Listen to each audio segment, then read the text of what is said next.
Over the last few weeks, it feels like just about everybody has been voicing their opinion after hearing that the USGA and the R&A are proposing a new model local rule that could roll back the golf ball and reduce distance for the game's most elite players.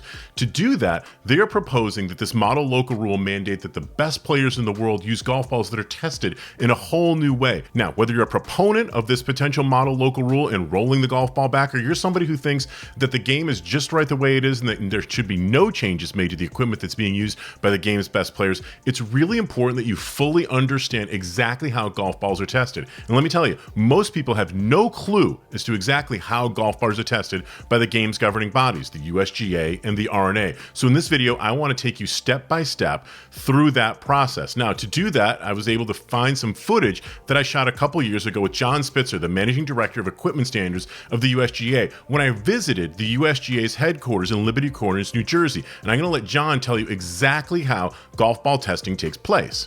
This is the mechanical golfer that we use for test conformance of golf balls. What we do is basically we'll get a dozen golf balls from the manufacturer, they'll send them in to us. We'll put them on our mechanical golfer, and this is set up to swing the club at 120 miles per hour.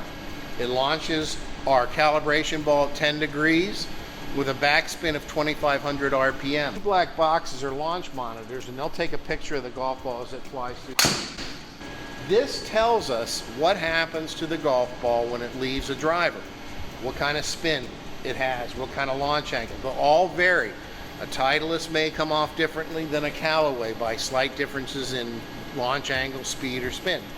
Once we've determined that for a dozen golf balls, take that same dozen, we'll test it up at the ITR. And the indoor test range is what ITR stands for. We tested at 15 different speeds and spins. The speed that it comes right off the club head, which in this particular instance is going to be about 185 miles per hour. Club head swinging at 120 miles per hour. And then the backspin of 2,500 RPM. And then a launch angle of 10 degrees is how it comes off. And then we'll test it with conditions all the way from where it takes off from the club all the way to where it lands.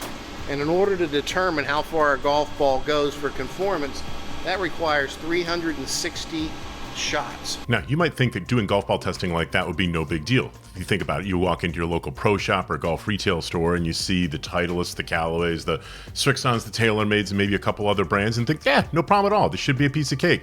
The USGA told me that in a typical year, they receive between 450 and 500 different types of golf balls to be tested. The R&A, which does its testing in St. Andrews, Scotland, receives about 800 or more different golf balls that all need to be tested. We're talking about tens of thousands of tests going on all the time throughout the year. This is not a simple procedure, and it has to be done absolutely right. It has to be done absolutely consistently in order to be fair to every manufacturer out there. Now, the other thing to keep in mind that's really important when we get into this discussion about the new model local rules, there's something called an overall distance standard that John didn't really bring up in that video. The overall distance standard is the combined distance of carry distance as well as rollout that the golf ball goes, and it is governed by both the USGA and the R&A at 317 yards, and there's a tolerance for 3 yards. So really, 320 yards is as far in testing as a golf ball is allowed to travel and still be deemed conforming. That number is not going to change. However, and this is the biggie, the new model local rule would dictate that for the elite players, golf ball testing would increase the speed of that test driver, increase the speed